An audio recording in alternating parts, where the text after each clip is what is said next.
Muy buenas tardes. La Reserva Federal anuncia por sorpresa que empezará ya a reducir los bonos corporativos que mantienen el balance de las líneas de emergencia puestas encima de la mesa contra la pandemia el pasado año. Pese a que oficiales del organismo han defendido hasta ahora de forma reiterada además que la inflación solo es transitoria y que aún es prematuro para iniciar ese tapering, los inversores lo dan por hecho que está ya comenzando con esa retirada de estímulos en la previa a un dato de empleo que sin duda se antoja más clave que nunca para los mercados financieros. Estos audiomercados buscamos todas las claves de la sesión de Wall Street, como siempre, gracias al patrocinio del broker IG. Si mantienes la cabeza en su sitio, cuando a tu alrededor todos la pierden, si sigues creyendo en ti mismo cuando los demás dudan, ¿qué oportunidades ves?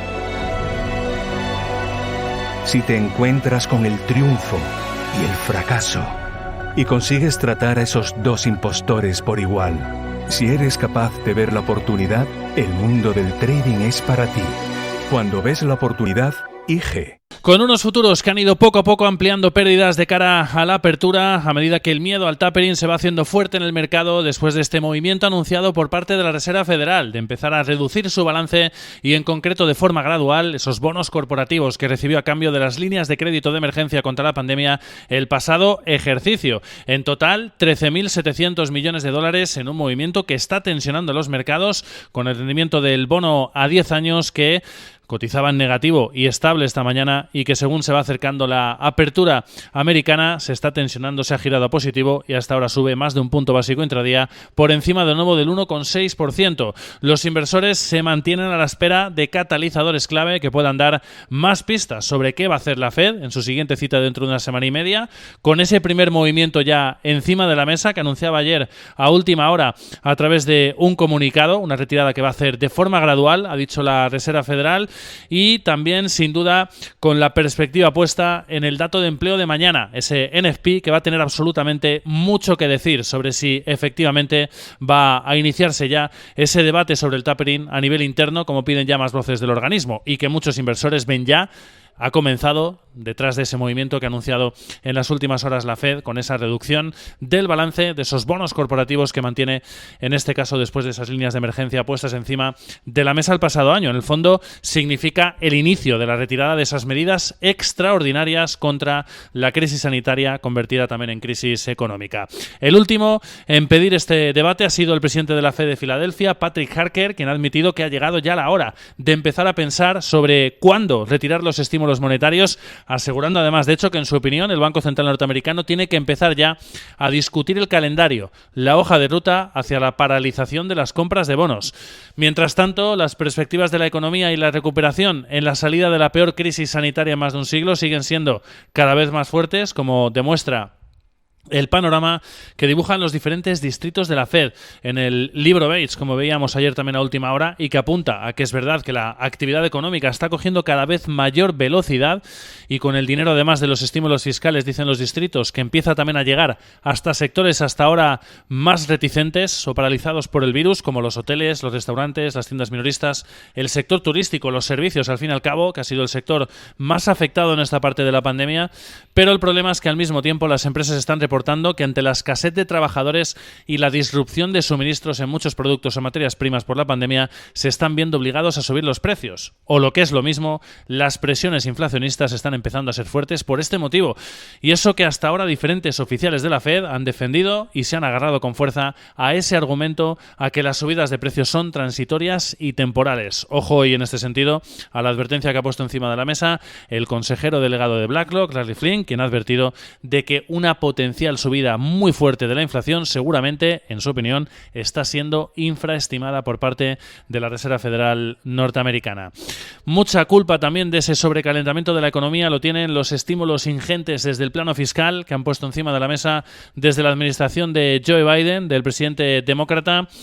y que van a seguir además también poniendo encima de la mesa, inyectando al mercado. Está en plena negociación ese plan de infraestructuras, hoy con noticias apuntando a que el grupo republicano en el Senado va a enviar una nueva oferta de infraestructuras a la Casa Blanca este viernes. Lo han adelantado tanto Punchbowl como Político, aunque estas fuentes han avanzado que ambas partes aún estarían separadas, pese a esta segunda ya oferta de los republicanos por varios cientos miles de millones de dólares. En el lado del gasto, según Punchbowl, al menos 250.000 millones de dólares separan todavía ambas propuestas de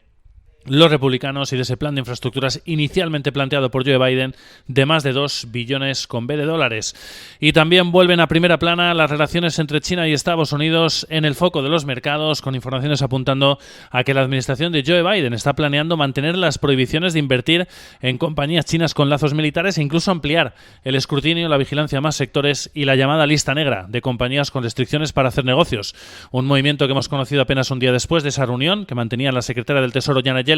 y el vicepremier Liu He, y que ha supuesto retomar dichas negociaciones. La respuesta no se ha hecho esperar desde China. El ministro de Comercio ha rechazado tajantemente este posible movimiento. Ha dicho que la lista negra de compañías que mantiene Estados Unidos va en contra de las reglas globales de comercio y ha dicho que tomarán las medidas necesarias para defender a sus empresas. En el lado de los futuros, como decíamos, caídas para los del S&P 500 del 0,73%, los del Dow Jones Industriales se dejan un 0,62% y los del Nasdaq, ante las presiones inflacionistas, cayendo un punto porcentual. En el lado de las divisas hemos visto como el dólar index, después de la debilidad que mostró ayer tras ese libro beige de la Fed, pues se ha movido hoy con subidas durante prácticamente toda la jornada. A esta hora lo que estamos viendo en ese mercado de divisas es a un dólar index que, a la espera del ADP de empleo que vamos a tener apenas unos instantes y de las solicitudes semanales de subsidio por desempleo, sigue manteniendo esa fortaleza, 0,15% arriba en el entorno de las 90 unidades. En cuanto a las empresas, el plano corporativo, hoy hablamos entre otros de esa fuerte volatilidad que ha registrado en las últimas horas AMC Entertainment. Ayer cerraba en nuevos máximos históricos con fuertes subidas. Hoy registraba también fuertes subidas de más de un 20% en premarket, pero se ha girado a negativo después de anunciar una ampliación de capital. Va a poner en el mercado 11,55 millones de acciones. Ha llegado a caer más de un 12%. Ahora está recortando terreno desde esos niveles. Caídas también para Tesla, el fabricante de vehículos eléctricos, un 2,5% en premarket. Hoy se ha sabido que va a tener que llamar a revisión a otros 5.530 automóviles del Model 3 y el Model Y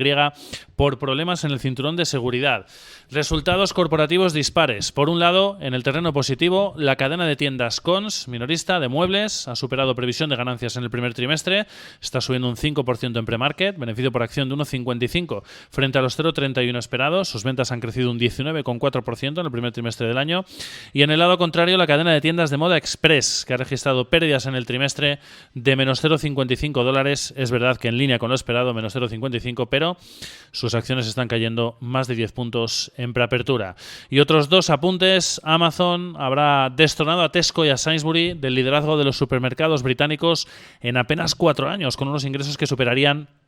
los 77.000 millones de dólares en 2025, según avanza Citiame. Y por otro lado, previsiones que acaba de presentar hace unos instantes Delta Airlines ha mejorado su visión para el segundo trimestre, prevé pérdidas operativas abultadas pero menores a lo anterior, concreto de entre 1.000 y 1.200 millones de dólares frente a los entre 1.000 y 1.500 anteriores, y eso sí, se muestra optimista de cara al segundo semestre. Dice que ya registrará ganancias antes de impuestos para entonces. Eso es lo que espera la compañía aérea, uno de los sectores sin duda más afectados por la pandemia y que más tiempo está llevando sacar la cabeza, ver la luz al final del túnel de la pandemia del coronavirus. Futuros con fuertes caídas, el miedo al tapering parece hacerse fuerte en el mercado a la espera de datos clave de empleo. Feliz sesión.